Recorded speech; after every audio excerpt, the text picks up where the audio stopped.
Welcome into the PFF NFL Daily. Today discussing the best and worst position groups in free agency.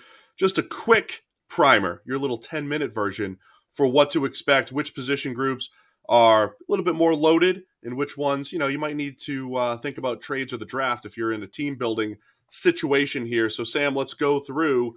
We did a full free agency breakdown over on the PFF NFL podcast with our guy Brad Spielberger on Thursday, but this is your crib notes version here.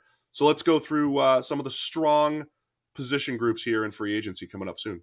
Yeah, so I guess the headline is it's not the best free agent group in the world. There will be, I think, a couple of marquee names, a couple of stars that do make it to free agency. There's going to be a bunch of guys that look like they're free agents right now that I don't think have any shot of actually hitting the open market.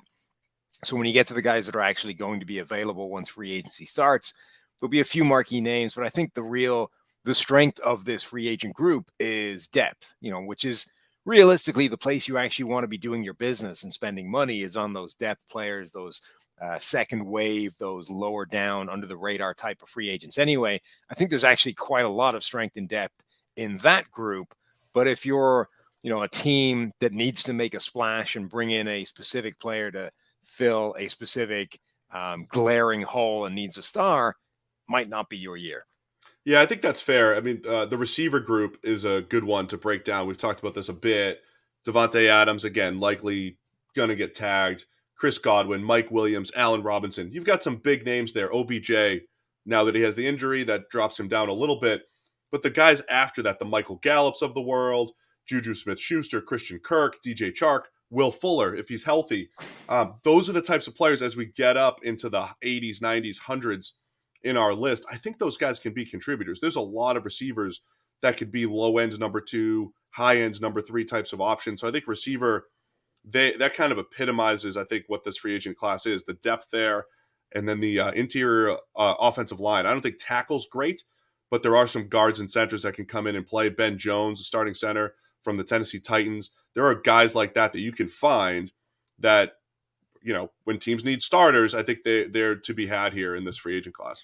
Yeah, and if you go to pff.com, you can find our free agent rankings. We have 200 guys up there right now, and we've got various different ways of looking at it. You can find on the top board there, the top bar, go to NFL and then free agent rankings, and you can find the slim view where it's just the list, but you can also get this thick view where you see the last few years worth of grading and snaps and PFF WAR, and also a projected contract from Brad as well. So you can kind of make your own determination as to how good or bad this particular group of free agents is.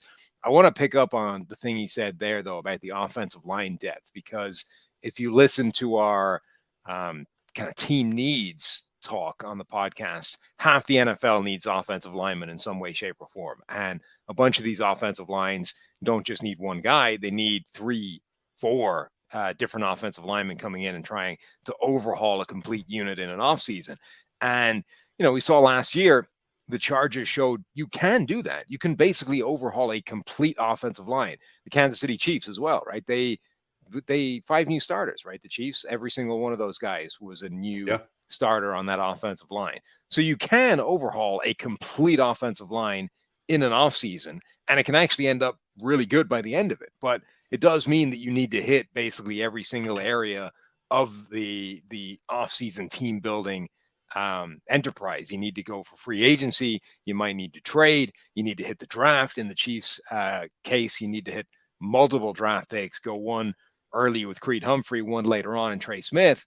So, teams like Cincinnati, you fall at the final hurdle, you lose in the Super Bowl, you lose essentially because your offensive line simply could not hold up against Aaron Donald and Von Miller and the Rams defensive pass rushers when they had to block them honestly.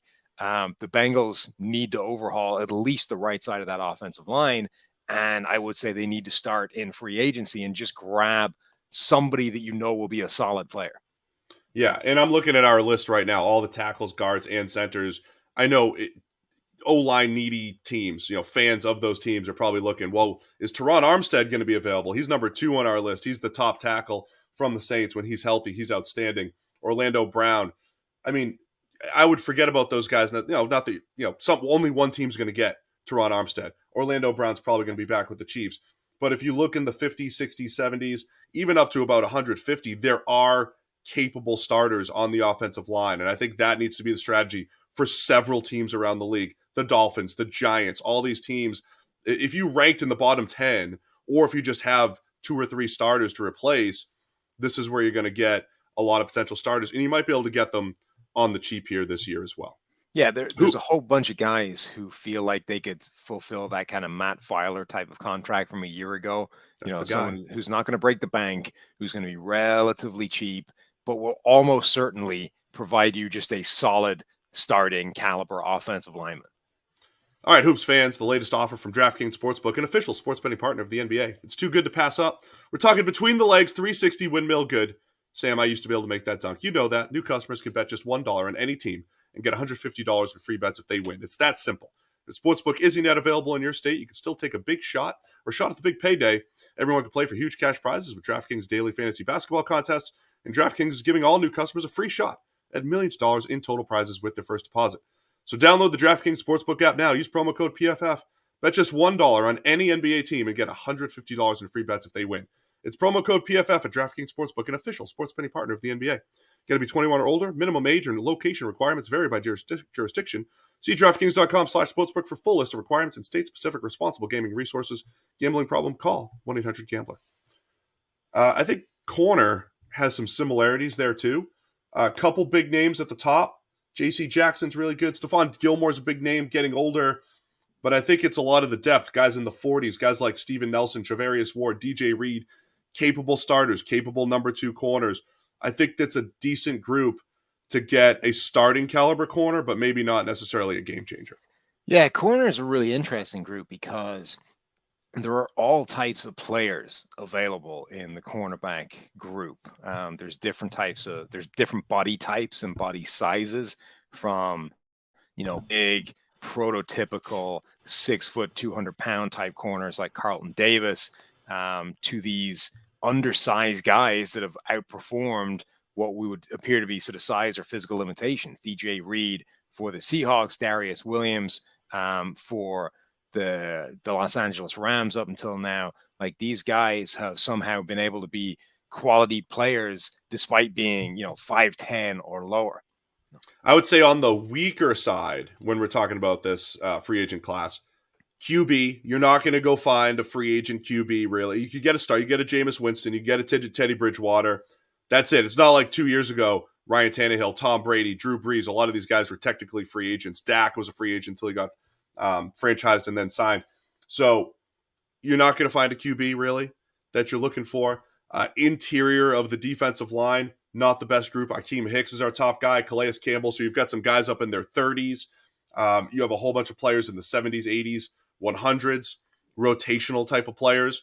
But if you're a team like, say, the Chargers, who really needs to overhaul their defensive line, again, with some big bodies, you might be able to get a rotational player here, but you're almost certainly going to have to look in the draft. I am interested in quarterback a little bit, though, because in this group, you've got Jameis Winston, Marcus Mariota, and Ryan Fitzpatrick. And those are guys that I would say are viable starting NFL quarterbacks. And unlike some of the other options out there for teams, can be had for a fraction of the money of, other viable starting caliber NFL quarterbacks that potentially need an awful lot more cash to keep in that job. So I still think there might be a team or two out there that looks at the math and says, we can get 85% of the production of the alternatives with a Jameis Winston, a quarterback, and we can do it for $6 million a year, as opposed to 30 or whatever the going rate is going to be for that alternate. And if you're, there's a couple of teams out there I think might be desperate enough to sort of roll that dice and just see what happens for one more year, kind of like Washington did last season with Fitzpatrick. And obviously it didn't work out because Fitzpatrick got hurt after like a couple of snaps, and you ended up getting a full season of Heineke. And then, the defense didn't play as well. But generally, I think the process Washington had last year was sound. It just didn't work out. And I think they're not alone in sort of looking at the landscape and working under that premise. And maybe the Colts are a team that if they decide we can trade away Carson Wentz, yeah, that leaves us without a quarterback. But if they can get rid of Wentz and get something back for him, Like Jameis Winston can do the job Wentz did last year for a fraction of the money. Yeah, I didn't mean to trash the quarterback class. There are Oh starters no, it's there. still pretty bad. Yeah, it's just not the place where you're going to go find your franchise quarterback. Right. Bridges and the cheap shot, like you're saying on a Jameis or a Mariota, it is there. Anyway, go check out all of our free agent coverage. It's over at pff.com. We'll even give you 25% off if you use the promo code NFLPod. Any subscription over at PFF. Thanks to everybody for tuning in. Free agency, it's almost upon us. It's the PFF